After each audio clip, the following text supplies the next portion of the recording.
வரும்போது ஒரு ஒரு பகுதிகள்லயும் என்ன மாதிரியான டிரான்ஸ்ஃபர்மேஷன் நடக்குது அப்படின்றதுக்கு வந்து இது ஒரு முக்கியமான எடுத்துக்காட்டா இருக்கும்னு நினைக்கிறேன்.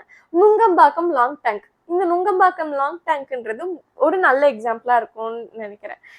ஒரு 6 கிலோமீட்டர் அளவுக்கு ஸ்ட்ரெச்சுக்கு இருந்த ஒரு பெரிய ஒரு நீர்ப்பரப்பா வந்து இது சொல்லப்படுது.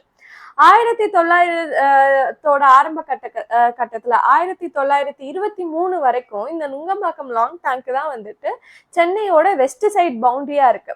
1900 ஆரம்ப கட்டத்துல 1910, 11 அந்த வாக்குல மாம்பலம் பகுதி வந்து அதிகமா அர்பனைஸ் ஆக ஆரம்பிக்குது. அப்போ கவர்மெண்ட் வந்து மாம்பலம் ஹவுசிங் ஸ்கீம் அப்படின்ட்டு ஒன்ன வந்து அந்த அர்பனைசேஷன் அக்கமடேட் பண்றதுக்காக கொண்டு வரணும்னு நினைக்கிறாங்க. அப்போ இதுக்கு வந்து ஒரு 1600 ஏக்கர் நிலம் வந்து தேவைப்படுது.